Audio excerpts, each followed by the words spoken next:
Good evening. I'm Angela Green, Executive Director of On Location Memphis, and I want to welcome you to this edition of OLM Live Discussion. So last month, Netflix dropped the 4th season of The Crown. And out of all 4 seasons, this one has received the most pushback from the friends of the royal family out of all of them. And I wonder why. Why is that? So tonight's discussion is going to be about The Crown.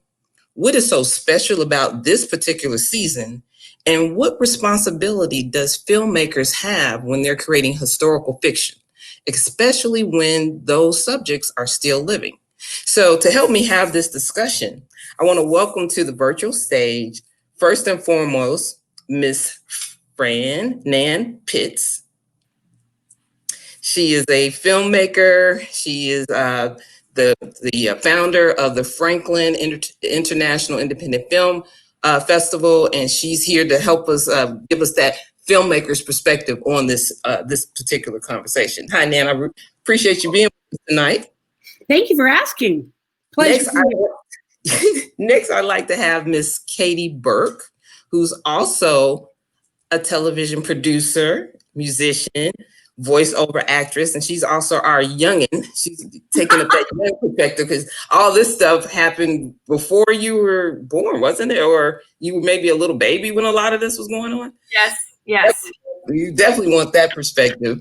And then finally, we have Miss Francyne Walker, who's our communication consultant, but also the Crown enthusiast, who's here to lend her perspective on everything that's being discussed tonight. So I just want to welcome you all here to have this discussion with me, because this really just, I was just listening and reading all of the articles, because I've watched all the seasons of The Crown. I've enjoyed it as well. And I just noticed that it was just more pushback than I remember in the past seeing in the news from the friends of the royal family. And I figured, hey, what's going on? Why? And are some of the arguments valid? So, but first off, I kind of want to throw it to you, Nan, because when we were talking, what is the purpose of historical fiction, especially when a producer decides that I'm going to take this moment in time in history and bring it to life on television or film? I think the purpose of it is to do exactly what you just said, to bring context to that period of the world, and to focus in on one issue, which then sparks conversation and perhaps an interest in researching more about that subject. I think young people today, and educationally, it is seriously wanting in terms of bringing history to life for kids. And so therefore history isn't something that they necessarily hold on to, but because they're visual learners, film and television are ways to bring this to them in a way that they can understand. And I heard somebody once say, it brings them to your table or to your front door, those characters from history. And you get a relationship with them, and you have an emotion, and then you want to know more. Oh, that's true. That's absolutely true. Now, I know for me, when I started watching this, seasons 1 through 3 were pretty much either before I was born or I was a baby. And so I was watching it, especially those first 2 seasons. I was like, oh, this really happened. Oh, that was history. It really, it just really resonated with me. And I found it so interesting. I said, I would have loved history more if it was brought to me like this. Now, the thing is I knew this is historical fiction. Was I actually trying to figure out what parts is history and which part is fiction? Not. How about you, Katie? Because I know you're pretty much in the same boat that I am. What were your thoughts when you were watching The Crown and hearing all about this for the first time? Because you're younger than I am, so a lot more of it. Even season 4 was probably new to you. Yeah. Well, I guess so I haven't watched a ton of The Crown, but what I have been watching, obviously my spirit kind of like goes, oh, I know about this. Or like, oh, I've heard, and I think to Nan's point, historical fiction, I think, is a huge part of what's important about it. Is it gives us a sense of perspective and empathy. And I think that, like, I'm currently actually writing a historical fiction series right now, and it had to do with this woman who was assimilating into a Native American tribe with the Mojave, and she comes out with this tattooed face, and suddenly she's this white woman with this tattooed face that's in, was she a slave, or is this a mark that she was with them, but she had to pretend that she was never with the Mojave, and that she was captive the whole time. But in reality, did she have a family? Did they save her from starvation? Like, this amount of 360 degrees that we get about a historical person is very valuable to us, because we see this universality of experience. And so, like, a white woman assimilating into Native American culture is so important to talk about today, like with assimilation and appropriation, and like these race lines, and where we're just fucking people, like, we need to talk about these historical happenings, because they give us context for our own feelings that we don't even know how to box up yet or deal with. And someone's already done it. And so that's the beauty of historical fiction, is someone's already dealt with this. The systems are different. The display looks a little bit different, but someone has gone through this. Historical figures like Winston Churchill, I was just like so giddy to see a 360 version of this man that I hadn't really gotten to sit down, as Nan said, at the table. So look what Hamilton has done for the founding fathers. The play. Exactly. Yeah, people become people, and they become someone we can care about, even if we, hear about things they've done and, hate them or their actions. It's like, now I see their own sense of heroism or their own sense of justice, and I can almost get behind it. Even if I don't agree with it, I can understand it, and my heart can be with them, Exactly. Well, for most of 1 through 3, most of the individuals were deceased, except for the queen and her husband and maybe a few others. Of course, Charles and Anne, they were babies in 1 through 3, and then they started becoming teenagers and young adults. So, Francyne, I'm going to throw this to you. Sure. Do you think a lot of the pushback that we're seeing in season 4 is because many of the players are still living? I think the pushback, honestly, is the elephant in the room. The other three seasons of The Crown did not have the darling, Princess Diana. Okay. And in season 4, you saw she just had a natural knack for. You getting me, Nan? She had that je ne sais quoi, je ne sais quoi. She had that thing that Charles did not. So, even though he was royalty, he was born into his position. Yes, he came at maybe 500 years down the road, given the limit, but he did not have that thing. It factor. He was born into it. Just as we know, everybody born does not have the it factor. So that's the thing that stood out with Princess Diana for me. And I watched it, historical facts and fiction. It was salacious enough for me to keep watching. That is the beauty. Because if it had been just straight documentary, I would not have watched it for 3-4 seasons. I'm sorry. But Princess Diana, the way she was treated, we knew she had an eating disorder. She was not, everything points back. And then here you have 2 who are living and eventually got married. So that is the elephant in the room that makes it different from the last 3. She's not here, but in her fashion, she was able to kind of tell her story and make a mark before she left. And then you see it play out right now. We saw what happened as Nan was talking. We were talking in the virtual green room with Meghan Markle. That wasn't in her head. And it was so much not in her head, her fine husband said, we out. We're out. So he validated her experience. It was not in her head. You know, there's a lot of the news that we did not see across the pond, Right. that made her out to be a villain. So I don't think it's more about the people that are living. It's more about the people who are living that gave their own version of what was really happening. And it was the most intriguing. Why? Because that je ne sais quoi, Princess Diana, was a darling. It was her story. She was a people's person. She was a person for the people. The people's princess. That's who she is, the people's princess. Excuse me for interrupting. I'm sorry, but think about it. She touched AIDS victims and hugged them and took that stigma away. She walked through minefields because I think she figured, you know, my life doesn't have any value. I'll walk through the minefield and you'll see. I mean, the point was that she was a feminist in her own way. Yeah, she was. She was. And that's intriguing. Children, I think William was blinded by his father and wanting his father's reward and that he was going to be the future king.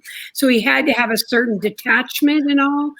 But Harry and his mother were extremely close. She did her best to give these kids normalcy and to show them about the real people and how real people lived. And they are, that no more is this colonial England, you know. Yeah. People have merit. And when Harry said that his mother would have loved Meghan, I believe that's true. But I think the problem was not that she was an actress, not that she was American or had been married once before and all that stuff, because every one of Queen Elizabeth's kids have been divorced except one, right? Right. And it was that she was a mixed race girl that had a black mother, all those kinds of things. The way they looked, if you looked at the wedding and the way they looked at her and her mother and the minister was such like this. Yeah. They didn't care that you saw them. Yeah, go back and look at Meghan and Harry's wedding, which is beautiful. Go back and look at it and you'll see. And of course, as an American woman, it bothers me, but it bothers me also because she did nothing as princess but do the right thing, and nothing she did could be right enough. I got you. So bringing up Princess Diana, that kind of, you know, I thought about that because she is the one out of that triangle, out of that major story that's no longer living. And I read somewhere that someone brought up the point that the whole season 4 Diana story is from her perspective. And it shows, you know, negative on Charles and Camilla. Now, I'm wondering, because she is the one who's gone, is it not right to do the story from her perspective? Because at least the other two are living and can repute or give their version of the story. What do you think as a director producer?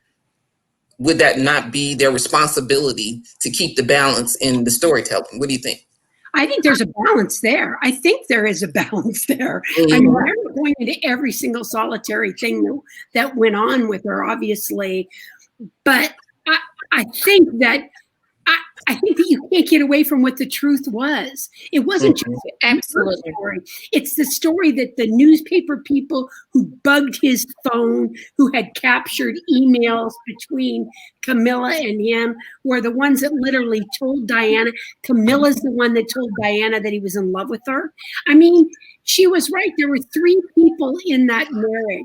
So from a historical perspective, I think she felt an obligation to say, this is not fairy tale happiness. Every picture you'd see of the two of them, he looked bored and unhappy. He was jealous because here he was, the Mr. Wonderful, who felt insecure his whole life because he did not have love from his father. Yes, say that.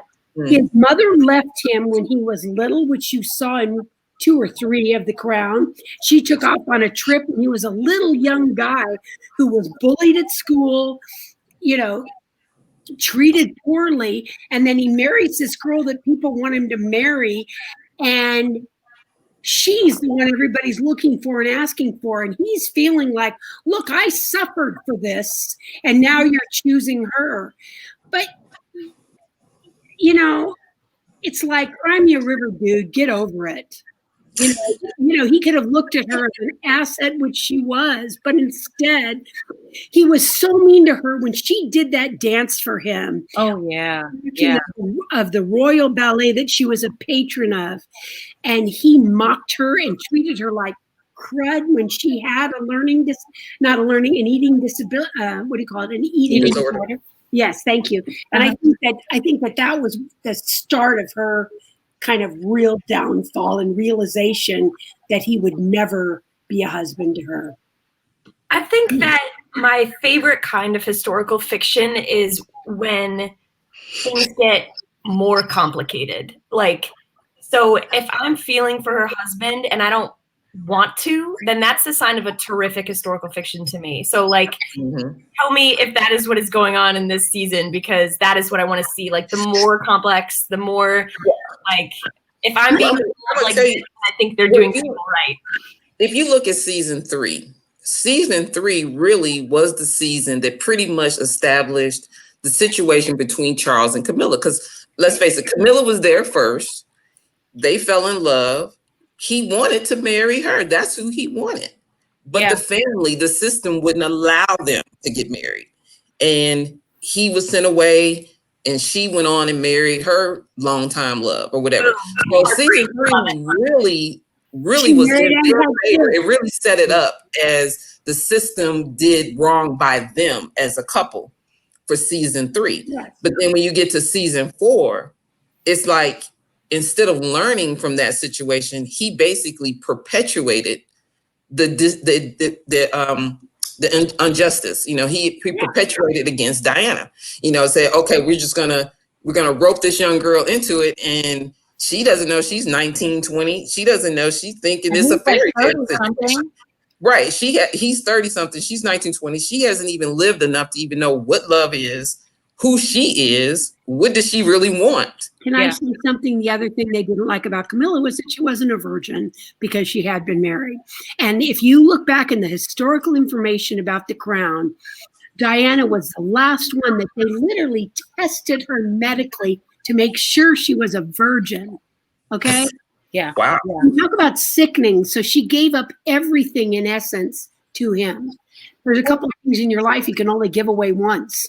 And one of the things I like what Katie is saying about the complexities of the character and, you know, the storyline, where someone that you might not like, I felt no sympathy for him in season 4. However, season 3, I could see, was it season 3 or season 2? It was season 3. Act. They wouldn't let him act. They wouldn't let, you know, he wanted to do his own thing, and they clipped his wings at every point, every juncture. And he wanted their approval. So he couldn't, you know, he had to do this. He couldn't act anymore. He couldn't really, then there was the complex relationship with Prince Philip, his father, you know. So in that regard, you could almost feel sorry for a lot of them because of the Queen and her placement. Margaret was going to always not be able to find her way. Yeah. Prince Charles was not going to be able to be a free spirit. He was not going to be able to be the Renaissance man that he desired to be. So in that regard, I did feel sorry for him in season 3. Season 4, he was just an a-hole to me. And I didn't feel, but I felt for him when, and I don't want to give away the spoilers, but I felt for him when a loved one passed away, and that dialogue between him and Prince Philip. Yep. But you can also see that you still have a certain empathy for him. Yes. Because he was a victim. Yes. Like she was a victim. The anger point or the flashpoint for me was, okay, why perpetuate and carry it on? Why not say to her, you're Right. saying, but you know what? I really want to be with this woman. Yes. Divorce wasn't fashionable. He took the chicken shit way out. I mean, he did use my French, and he could have really, it's like the difference sometimes in those kind of situations, whether you can go all the way back to the Crusaders, the heroes and villains have a line like this much. Yeah. Yeah. Yeah. Mhm. That's true. And That's I true. think therefore it's a metaphor for all of the other stories that went before, whether you like the story of Camelot, which I do, or whatever, that today they're a hero in one way, but they really have a black heart in others, you know? Yeah. Mhm. So it's interesting that with Princess Diana,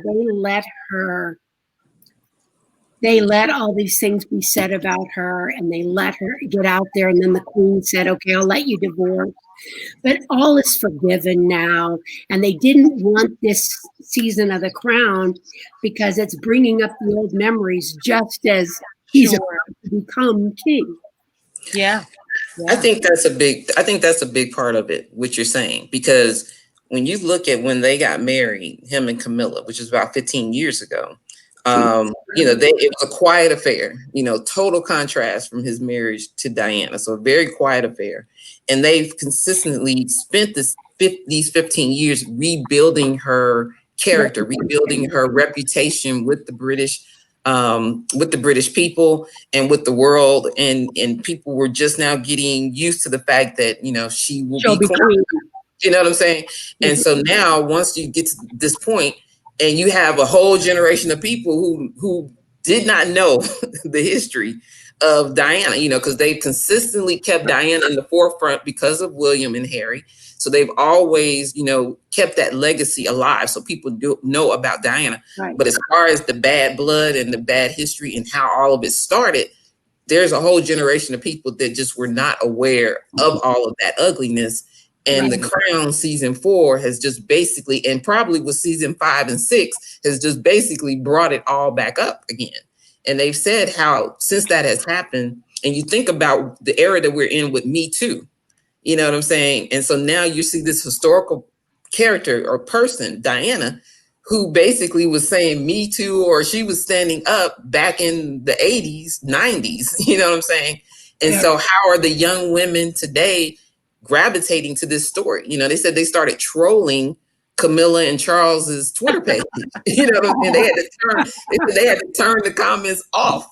Well, you know what? If you're going to dance, you got to pay the fiddler, right? Right. It's like, there's karma, and I think that to every, we teach our children. I know it's kind of gone by the wayside these last few years, but I teach my children that to every action there is a reward or the consequence, and you choose. Yeah. Right. Yeah.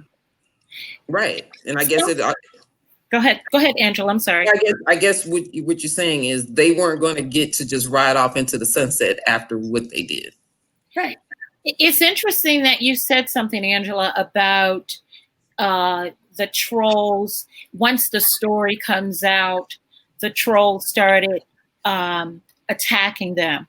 But we have to realize we also live in an age where we can get access to information so quickly. As I was telling you earlier, I watched it, and there were certain parts, with Margaret Thatcher, the Iron Lady. First of all, I was intrigued that Gillian Anderson from the X-Files played her masterfully. Magnificent. Okay, Nan, played her magnificently. Okay. But I had my phone, Siri, look up Margaret Thatcher, because I really wanted to get perspective, even if this was still historical facts told in a storyteller fashion. It was intriguing enough for me to remember, why were they at each other's necks? Now, this happens in this age of social media. I was watching the Clark sisters, their story. And there was one scene where Maddie Moss Clark, the matriarch of the Clark sisters, thanks, Chris, the matriarch, where one of her daughters husband, no good husband, knocked her down. Mm-hmm. Do you know, talking about trolls, they found that man on the internet, but it was not him, it was his son. They found him on the internet and went off because it's, how dare you knock down Dr. Clark, Dr. Maddie Moss Clark? We can't.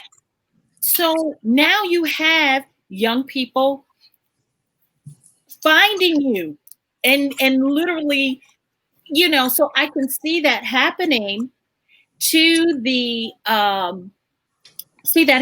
where people are so incensed by the story, even though they had the son and not the father, but they're so incensed. That's the beauty of storytelling, where you get so, I mean, Giancarlo Esposito, his character in was it American Horror Story? They were so mad at him. I mean, people literally had an attitude. He would encounter people in the airport thinking that he played his role so well. So it's like, yes, there are the historical facts, but there's also the masterful storytelling that makes us get involved with that character. Where it's like, I remember I was telling Chris, matter of fact, I said, I was so mad at Charles. I was so mad at Prince Charles and his treatment of Princess Diana. Why? Because like most of us, you know, I don't remember a lot of the past up until when Princess Diana got married. Mm-hmm. And then, you know, and then she was just such a beautiful soul. So, you know, you can relate to that. And she was just, again, the people's princess. So I just was so mad at him because I was rooting for her. And even when it closes off, no spoilers, in season 4, I'm like, when is season 5? Siri, when is season 5? So, I think it's also like really important to talk about the role of media in history. And like, if you would look at, I mean, of course, with Princess Diana, literally the media like caused her demise, you know, like this was the infiltration of media into the lives of these people who hold a lot of influence and weight is, I mean, it's unfathomable, and none of us can really understand that. And we look at someone's Instagram account and suddenly that's their historical figure to us, is these highlight reels or these, you know, like which is curated. Yeah, like, yeah, don't you wish you could curate your historical line? You know, don't you wish Charlie could have done, you know, it's just, so I think it's important, like, as a filmmaker, when you're going into a historical, you know, you have this sense of responsibility to not go the media, you know, route of like sensationalizing this and that, but really getting into, like I said, the deep complexities of how people and why people do the things they do and where they're lying, where they're forced to lie, you know, like where are they acting from a sense of personal grace and where are they acting from a sense of being imprisoned by their own role in society? Like you can't know that for someone, but what, like for the piece that I'm working on, for instance, I'm convinced that this woman had to lie. So like when I'm in a weird, an impasse, because historically she says one thing, but her friends tell a story of her pacing at night and being in grief stricken of missing the tribe that she was with for so long. But out to the world, she says the savages, and she says all this other stuff that happened. So what do you believe? And like, where do you find that beautiful middle that's actually going to serve? Like, what story are you telling is such an important point to come to before you start just spitting out facts and opinions about someone's personality. Right. Yeah. Well, I know one of the things that Peter Morgan, he was quoted as saying, sometimes you have to forsake accuracy, but you must never forsake truth. Right. And so do you think that's what's going on? Because we know these things happen, that's truth in that.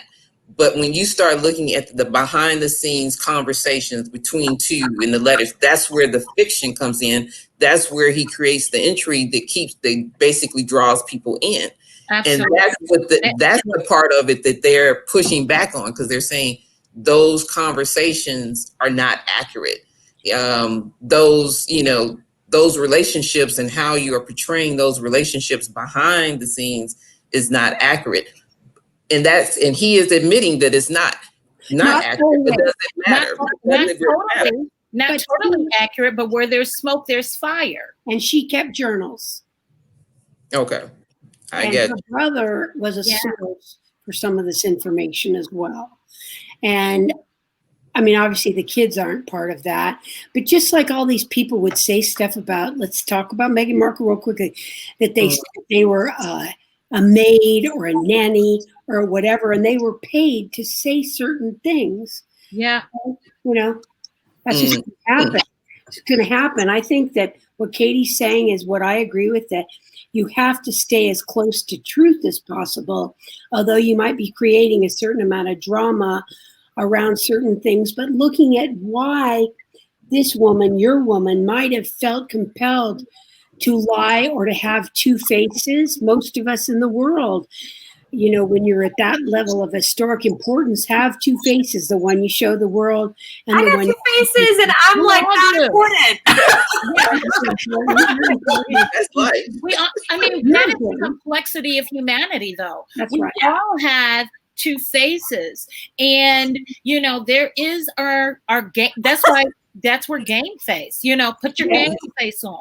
You have your public persona and your private persona. That's right. I know I do. I mean, this is not trust.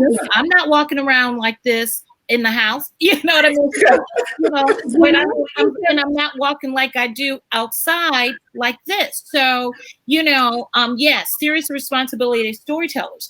The thing is, we have to, stories tell the story, or the character story of human complexity, where it's like, where it's not all good, it's not all bad, it's but it's a little bit of both. It's a little bit of both. And guess what?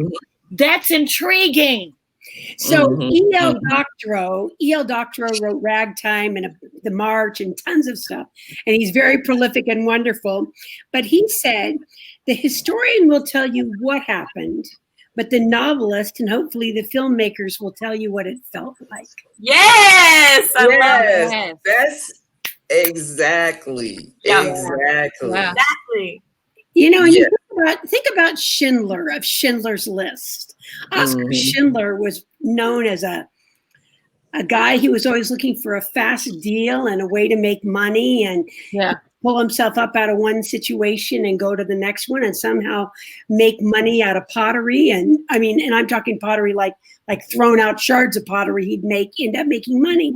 So when he first started this thing in these factories during World War II for the Nazis, it was less than altruistic, if I can say so. Yeah. The film makes him out to be, Robin Hood and wonderful, all rolled into one. But his own family says that the truth about him was a little, it had a lot of gray to it. I'm sure. I think what's so cool about this time is that we're really interested in the good, bad, and ugly of human beings. Like, doesn't it show us so much how cinema has changed on how it's done historical fiction? Like, we have done the whole history told by the winners shit for too long. And now we're like, show us what we can't see. Show us our blind spots. Show me my own underbelly. And leave us wanting and needing to create our own ending. Did anybody see First Cow, for example, which is about the early westward expansion and the beginnings of the Pacific Northwest? It's in the mix to be nominated for an Oscar. It's in that last mix, 30, 50 films, and it's very interesting. But what everybody says, and it'll be interesting to come back and visit this later, is how did you feel at the end? It's like we're so used to what you're saying, the tying it up with the bow, and everybody goes home and they're happy and everything's wonderful. Well, there was a hell of a lot during the Holocaust that wasn't touched on in Schindler's List which I felt afterwards sad that wasn't a part of it. Sure, I'm happy he saved all those hundreds of people, and I'm happy that Maria von Trapp in the Sound of Music got her family out. I'm more interested in the reality, like you said, of hearing stories that didn't always have happy endings, but were true and still gave you strength. Because I think that the real hero that comes out of a Blackguard, where we watch that person that's full of humanity and awful things, and he does at the end get more in touch with himself, but not necessarily rise. But he figures out something because he's more human, more like us, more like St. Thomas. I've got to see the marks on your hands to know that it's you in the upper room. Right. He's human, because that's what we would do. We'd say human, right? So when you see somebody who's more challenged and suffering, we root harder for that person, I think. I think we're really done with pedestals right now. I think we're really done with pedestals, and there's been this massive fall of, the people of leadership in a terrific way, where this sense of individuality yet a connection to the collective is happening. And so we're seeing ourselves in these huge leaders, and we're seeing huge leaders in ourselves kind of blossom, and we're seeing truth. Like that's what our cinema is doing, and it's beautiful. The point of relativity also, as a social media manager, I tell my clients, authenticity rules. That's, the good, bad, and the ugly. I know for me, as someone in my own following, you're going to see me, I go live and I have no makeup on, and then I have makeup on.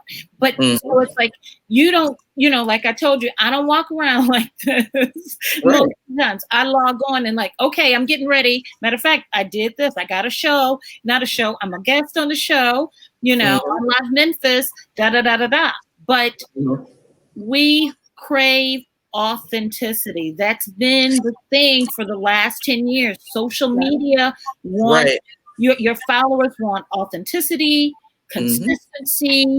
They want to see that other side. They want to see that they can, it's like, you always hear it.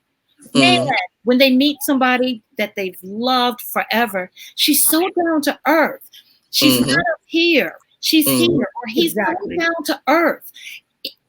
Oh, wow, I'm not alone in my imperfections. I'm not alone in some of those character flaws that I'm working on, hopefully. So there is that part. Still didn't like Prince Charles in season 4.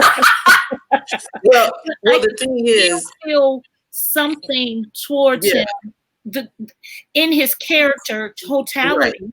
It's like, gosh, I could see, he didn't get the approval of his family on anything he attempted. He had this contentious relationship with his father. And then here comes Princess Diana, just a darling, and everybody loves her. So so I can understand why he could be who he was. And the only person that really validated him, if you think about it, was Camilla. Oh yeah, I think if the royal family, if they really analyzed the situation, Princess Diana really did them a favor. She actually took them into the 21st century without them really knowing it, because she was so approachable and was so loved by the people. She kept the royal family relevant to the people, because if they had stayed aloof from the people, in time, the people may have over time thought there was no need for them at all. And really, they need to take a page out of her playbook and lean into what's going on now, as opposed to saying, we don't agree. Lean into the truth. Lean into what parts of it is true and what parts of it did you know what I'm saying? Because whose wedding, did anybody tune into any other royal's wedding past Meghan Markle's. I didn't. I know where I was when it came on, and where but I think you should watch it again to see if you see what I'm talking about. And I need to find it, because it was so first of all, so inclusive. It was so inclusive. She made sure you knew, yes, I'm mixed race, but I'm acknowledging my mama, who is Black. In the selection, everything was very contrived yet glamorous, and as far as the ceremony, the officiating minister, the flute, I think it was a violin player, so the cello. Cello. And so yes, Princess Diana did bring it into, because I still remember that. I still remember, the divorce. I still remember, and I kind of like the fact that at some point when she realized she did not have really any more reason to interact with him other than, the father of her children, she was doing her thing. That's relatable to me, because it's like, relatable to people. I think she was a doormat. She was done being a doormat. That's right. And people look at that situation and season 4, and they look forward and they can look backward. And that's why I think that this becomes not just a metaphor for its time in history, but for, as you said, the changes in the royal family and modernizing them. And then you can look at the staleness of the past. And then you can look at William, who's exactly like Philip and Elizabeth. I mean, I think he has the personality of a wet floor when he's out. But you look at Harry, and there you've got another guy who's just full of life and air, and he's made mistakes that have gone across every newspaper and everything. But he's really a really good guy. And so you think of that, and people think about that. So in a nice way, she says modernization of the royal family. Yeah. And Meghan has done what Diana did and 10 steps more. Okay. Right. She couldn't help it. That's who she is. She tried to be quiet, but she immediately got involved in volunteer work and did this stuff with that capsule collection she created for women who are trying to go out and get a job, and they don't have any money to buy clothes, and they're trying to make this work. And then, working with the people in the poor section of town on the cookbook and how to cook. And she can't help but lift people up. She was a United Nations representative to Ghana on the continent of Africa. I mean, she can't help. That's who she is. Volunteerism and activism is a part of her. It just doesn't fit with the cloistered, stale, old mold. And after all, don't we have, when we think of the royal family, we think of fairy tale, at least as it relates to what, what's in our imagination, or what piques our imagination about what's it really like, as far as having round the clock service, wearing these beautiful clothes and these hats and all of that. At least for me, the fashion of it all is just, so cool. However, let's talk about the modern fairy tale where this prince rescues his wife from his own family and says, he follows in the footsteps of Prince Edward. I don't want to be king. I want my woman. So this modern fairy tale of someone who takes his wife's word to protect her at all costs. Now, if that is a fairy tale that a lot of us wish somebody would take a stand like that, my man, take a stand like that, I don't know what is. I mean, that's relative, right? We want that. If that's what we want a guy to be like that, to denounce everything. I don't care, Queen, Grandmama.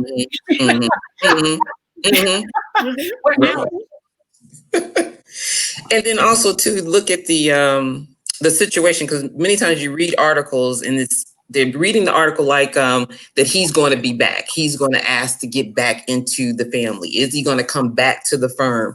Will they hold his place? Oh, she's not going to let him back into the firm. And I'm thinking all these articles out here saying this, but they're not saying anything about the royal family. They're just doing what they're doing. And I don't think they want to come back. I don't think they're looking back. And I don't think it even matters to them. You know, will they take away their HRH titles? I don't think they care. Even if you did take away his HRH title, that doesn't change the fact of who he is by birth. You know what I'm saying? He will always be that, whether you call it or say it. They don't even use the names. They just, the titles, they just go by Meghan and Harry. Yeah. But you think people are still not going to treat them royal? You know what I'm saying? I think they're learning, the royal family is learning that all the things that you put so much stock in today's society, it really doesn't matter. I mean, we respect tradition and allow you to still move forward in what you're doing, but let's all realize where it truly lies. It is tradition. It is history. It is not what is valued in the eyes and the hearts of the people. And Harry, his willingness to walk away from the firm tells it. It's now illustrating it to them in real time. He doesn't, he doesn't need the titles. He doesn't need your money. He can go out on his own, and he's going to be all right. And that's what it is. And I think that's the shocker, the shock ticker for the royal family right now. Yeah, and in terms of the show is not called The Royal Family.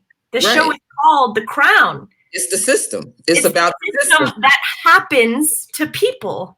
And that's what's going on. And I think that's what the show emits to us. Is like, babies, it's the systems. People will fall victim to these systems over and over, and you will find yourself doing things you would never dream of. Because of this system, And that show constantly showed that with Queen Elizabeth and her decisions with her sister, with her husband, and not to let Edward see his brother when he was dying. That was the Queen. And she would say that was the crown. You know what I'm saying? Like that has a family and lineage and tradition, like these things. And for them, I think it's this sense of responsibility. So if she lets him see him, she's breaking a vow that she has to uphold to complete her mission on this earth, that's pressure. That's heavy. Yeah, like you're going here, something else will break, Maybe, you're right. But I was going to say, I think it'd be an interesting question for everybody, all of you, is if, for example, Meghan and Harry decided to go back to England, would the watchers, the fans, have a problem with that? I would be disappointed. Because I feel like once you go, ride off, baby. Don't look back. I don't see the point in going, and that's probably just the approach I take with anything that I've done. Because when I leave, I'm gone. I don't go back. So to me, it's like, why would he? Nothing has changed. Remember, Katie just said the system. The system is never going to change. Now we can modernize some things, but the system has been what it is. I mean, the system has Margaret forever the second fiddle with nothing to do. The system had them hide away their relatives whose bloodline was, they had some questionable disabilities. I wanted to be politically correct. Because they never say in an asylum. They were in an asylum. And so the system is the same. He is not going back. But I would be pissed if he did. I would be a little disappointed. I would because that cancels out my fairy tale. I don't think I would be disappointed because one, they have to live their life however they choose to. That's true. But the thing too is, I don't see them going back and reconciling with the family in the same vein as going back to the system of the crown. You know what I'm saying? Because the fact of the matter is, that is a family. That is a father. That is a son. That is a grandmother. Now, in that regard, that's family. So if they are able to go back and reconcile their family, there's no way I can be upset with that. I will be happy for that. But as far as the system, if they chose to go back to the system, that is their choice. But I don't think they would. I don't think it changed. But did you see it that way, man? You think it that way as far as going back into the system? I mean, anything you can bridge the gap with a family member and not be engaged to the full. They can bridge the gap. Hopefully, they've already done that. But I think physically going back to bridge the gap, they don't necessarily need to do that. I mean, they're just a phone right. They call don't away. need to. Right. Okay, Katie. What do you think? Oh, Katie, I'm sorry. I agree with what everyone's saying. This renouncing of the system and this embracing of the humanity of their people that they're born to. You know, like, I think that would be an incredible act that would really speak volumes to the rest of us outside of the monarchy. You know, I think my feeling is, I really hope.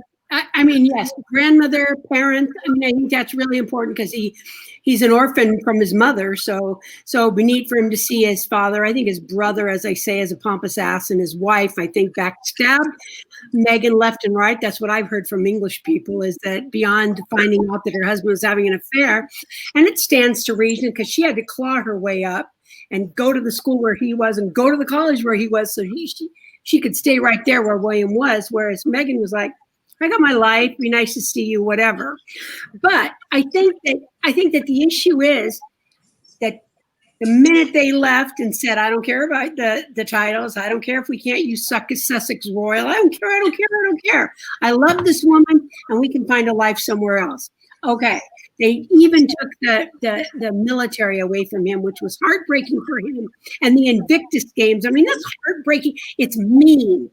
But I think that Meghan and Harry have forever changed the royal family. And if they go back, it's on their terms. Even if they're and all that and bow to the queen and whatever, wear nylon stockings, but it will never be the same. Yeah. Yes. With those stipulations in that form or fashion and communicate it to the public, then I can understand. So let me rephrase that on my terms. And those terms, on my terms or on their terms, they're going to. And they already know. And deep down inside, Queen Elizabeth knows. Yeah.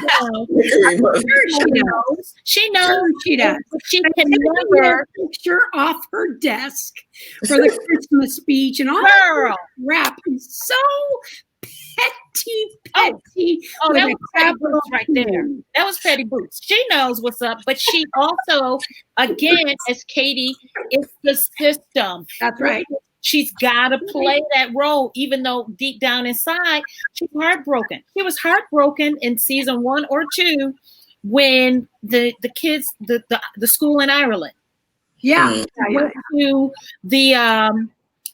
not ceremony, but to the mass funeral. And she could not, and it was like, but the song, the song was her only way to express deep emotion. Mourn. That's right, deep emotion, because that's not a part of being queen. It's all about the mask. And I know, so I have empathy for her as much as I'd like to push her down and stuff like that. Oh yeah. Because she didn't sign up for it. She was really advocated, right? The funny thing is, though, when you really look at the history of the English crown, they were only 2 generations into the crown, and it was through marriage, really, because of King George. But the fact is that they were German. She spoke German was her language and everything. So there's a lot there that we don't know about, but this thing about the crown, again, like great historical literature, takes you to that place and makes you go, I want to know more about this. Absolutely. What about what Margaret Thatcher did for women? Because as much of a high-rolling bitch as she could be, she changed the working rights for She women. sure did. She sure did. Women in those days, in the 20s, 30s, 40s, 50s, they had to fight and they had to be tough as nails, just like women actors in the film industry that are in their 70s, 80s, and 90s, you know. They had kind of a different way of dealing with things, you know. And they be called madam and don't look at me and blah, blah, blah, because that's what they felt they deserved. When we were talking about bringing women forward in the film industry and opening up the doors and making this place for the Katies and the Annas and everybody else to move into, we literally had pushback from women, older women who said, before they get anything, we need to get something. What about the great legacy of opening up for all these young hopefuls coming behind? Yes. Let them open it up. Help them. Help them. What do you matter if it's women? If we're helping women, then we're doing what nobody expected us to do. So I'm just saying, it's up to us. Storytellers, filmmakers, social media experts, and marketing people, and music bank to change the world. Part of it are these discussions that we have. That's true. Yeah. So I want to throw this out just to get you all's thoughts about it. Many people are upset by the deal that Meghan Markle and Harry did with Netflix, and they feel like essentially because of the crown and everything that's going on with that he should denounce it, that he should cancel the contract and all this other stuff. What are you all's thoughts about that? Bring it on. Because I know what it is. Go ahead. Go ahead. No, go ahead, Nan. I was just saying, bring it on. Again, it's complete and pure jealousy, and the fact that they couldn't bring her down and bring him down because they're from that. When you think of a colonialism, it's like beat, whip them, and get them to toe the line, get them to pay attention and do what's right. And here these guys go out and they strike a deal, right? It makes them totally independent. I mean, it sets them up. They didn't take that money and buy clothes. They took that money, Paid them back, and paid the house off, which was a gift. And by the way, that $2 million to refurbish their house, William and Katie spent $6 million to refurbish their house of the public's money. But it's because it's Meghan. It's because it's her. They couldn't bring her down. They could hurt her feelings. Because it hurts when people say stuff like that about you. But it's also because, and let's, I have to say this only because it's also because. Amen, Kristen Taylor. Did you see Kristen Taylor said? A mixed race woman, but to them, she's a Black woman. That's it. So it's like, wait a minute.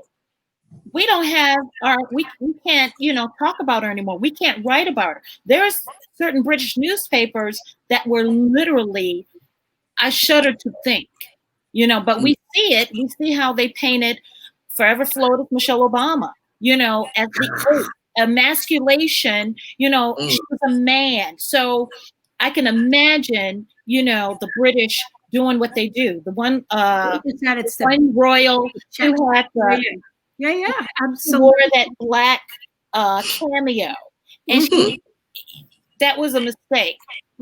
Okay, so I think would this have been a big deal? Of course, it wouldn't have been a big deal. He wouldn't have had a reason to leave if she had been white. So they take all that away. They take everything away. We take the HRH away. We take everything. You get nothing. Oh, and you got to pay us back the money for the house. Okay. But here it is. They leave and they're thriving, just like you said, man. So it's like, wait, whoa, they're thriving without the royal titles, without all the. It's like, but they're a young couple. They're beautiful. They got little cute Archie. And they go have bright red hair. He's so cute. And then Meghan's mama is amazing and interesting in and of herself. So We've got that where it's like this man has taken his wife and rolled off into the sunset, and he's thriving with this Black woman that he rescued from the clutches of the racist British. And how about Meghan's half sister that didn't say a word to her, hadn't talked to her in years, but the second she became part of the royal family, her pure hatred for that poor girl and her hideous jealousy for her. Oh, I told her on Inside Edition. I saw that. I said, this woman is hateful. I saw her. I'm like, what? Sick. Yeah. So, I mean, again, bring it on. Bring on the Netflix. I mean, they're intriguing. What Christy Taylor just said, if you read that, was really important. Christy Taylor said, why aren't they mad that Peter Morgan has the Netflix deal with The Crown? He's British. Oh, see? All right. Boom. What do you think, Katie? What's your thought on that?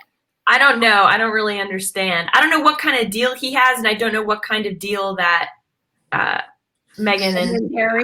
Yeah. So Meghan and Harry, they have a production deal. It was like $100 million production deal to Bell Productions. They'll produce documentaries, television shows, children's content, and everything for the Netflix platform. So that's the deal that they have. Any content like. Any content that they choose. The initial deal right now, correct? Angela, the initial deal right now. Nothing as yet. Just like the Obama have what they did was that elephant's piece produced as well for Netflix. So it's still the deal at this point. And so what Christy was saying is, how come no one is mad at Peter Morgan and the deal he has with to Netflix. Produce the show? Because he's being nominated for BAFTAs and Golden Globes, and he's the toast of BAFTA. Nobody shuns him, even though he's made this film that supposedly the firm's up in arms over. This show. The The Crown. The Crown. Right. So it's sort of like a double standard as far as that's concerned, because they're talking about the Crown, but they're not necessarily trying to talking to him and say, well, he needs to. And they're not British to show. And they're not going to. They're not going to boycott. No. To show his loyalty to the Crown, he should stop producing the show and this, that, and the third.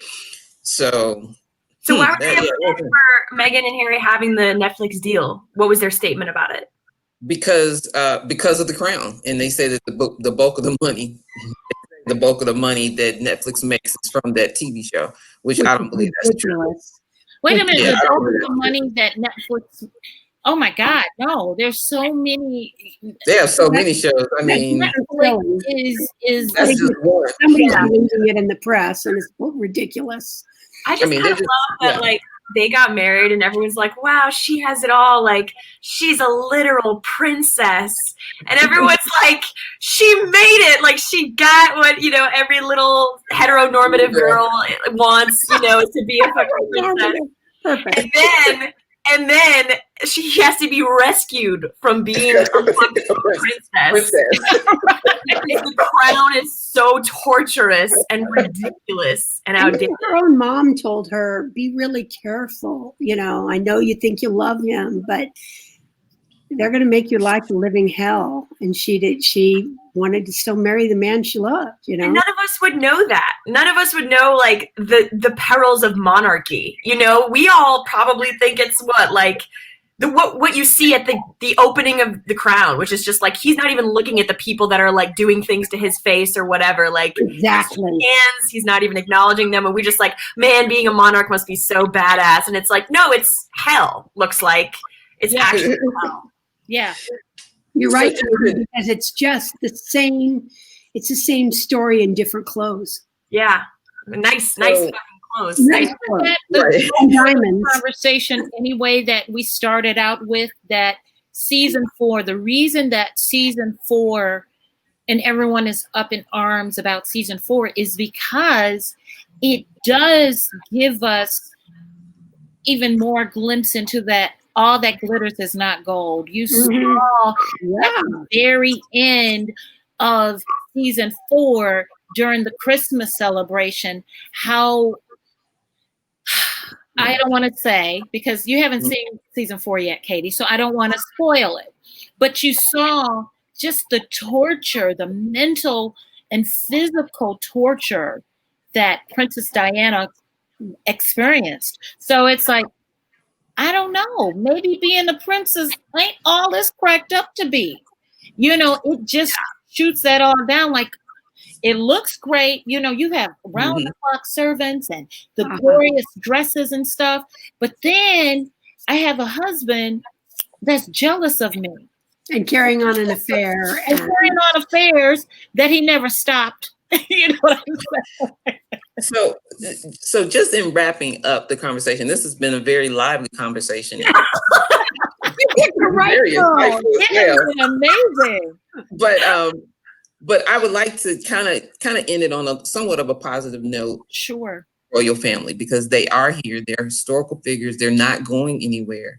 And just your thought, I have my thoughts on what they could do to weather this situation and maybe even come out better for it. Do you all have any thoughts on what do you think they should do in dealing with this situation here to do better or to weather it out and come out more on top? I'll start with you, Nan. Have you thought about it? Yeah, I have, but I think that it's the French say humility. To really show some great humility, lessons learned, because he obviously does love his wife. He loves Camilla. That's and true. She loves him. And that, you know, that they both weathered the storms of bad decision making, which many of us do. That's so human. To the acknowledgement of that bad decision making and reflecting a little bit of humility, I think would be wonderful and so healing, not just for them, but for the public.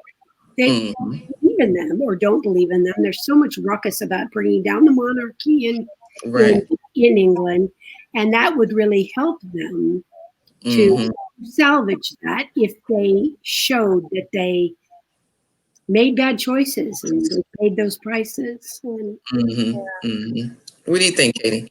Yeah, I think it's a delicate situation because I think, like Francyne and Nan were both talking about, transparency and authenticity is so important because it creates connectivity and intimacy with others. And that's what we need. And like I was saying before, how like this top-down power seems to be crumbling more and more. I don't want a monarch to get up there and say, I have it really hard, and this is why. Like, acknowledge the privilege and acknowledge the difficulty, and that's just fucking impossible. Like, that's so hard. Yeah. To like incite empathy and also have the humility. So it's like they have such a tough bridge to the public, and yet any movement toward transparency, I think, is an important one, no matter how messy. Just like how we're doing in America right now. Excellent Point. Excellent. Messy. Yeah. So what do you think, Francyne? Well, in a perfect world, those suggestions would be great. The humility, the diplomacy, the transparency, but I also think it makes it hugely difficult because of the system of the crown. There's only so much they can acknowledge, because remember, season 5, we still got season 5 and season 6 that are going to delve even further in the abuses, alleged, I won't say alleged, but abuses that Princess Diana, the family, they're not sure how far they're going to go into, to the, whether they're going to get that close to what we're talking about now as far as Prince Harry and Duchess Markle. So while I would like to see them, I, on the other hand, feel like they probably shouldn't say anything. I'm talking about Prince Philip and what's her name? To restore monarchy. Not Prince Philip. Prince Charles. I don't know. Prince Charles and Camilla. Well, I don't know. I don't know what I like. It would be great, but I don't know what they can say. Only because I'm not thinking off the top of my head right now. Yeah. I would have to give it thought to spin it, you know, where it does satisfy the public's desire for what Katie was saying and Nan was saying, where we like, okay, I feel better. So it would take some crafting, some crafting and consideration to, again, sincerity system of the crown, because the Queen is not about to say, yeah, that's what happened, because Prince Charles and Camilla can't talk too much without the Queen saying how much you can say. I have some Canadian friends that don't want the show to go any further. Not because they haven't enjoyed it and they didn't feel it touched on things, but they don't want to see Diana's death while Harry and William are still alive, and watch how they dramatize the paparazzi and having been on sets. They don't want to watch, which they have, imagine the 15 takes of their mother being killed. So what about Carolyn Kennedy? With President John Kennedy, how many times have we seen that film? See, I agree with that too. I think that there's a point where you let the people fantasize the rest of it. I mean, again, that's the difference between what Katie and I were talking about what I call newspaper writing as a storyteller, and reporting writing, or writing the lyric narratives. Yeah. Right. So, yeah. Well, ladies, I want to thank you all for joining me tonight for this edition of All of My Discussion. I thought it was awesome. Oh my gosh, I thought it was topic as well as the filmmakers. Thank you, Katie. Good to see you. All will join me again at another time. I'm looking forward to hearing about your story, Katie. That sounds intriguing. Excellent. You know what I do? I set an intention, because all my people are dead, but like, honestly, I set an intention to be blessed with the truth. Like, I try to honor historical figures, like they were people. So as if they're my own ancestors somehow, I just like, listen, like, help me to do this justice, you know? And I think hopefully everyone has that point of view when they go to these big stories. Yeah, and the universe answers. Yeah. The universe answers. Thank you, Angela, for having me. I can't wait till season 5, and yes, you know, to see what Prince Charles and Camilla have to say. Excellent. It's a pleasure meeting you. Yeah, right. meeting you guys. So wonderful. Thank you. Bye-bye.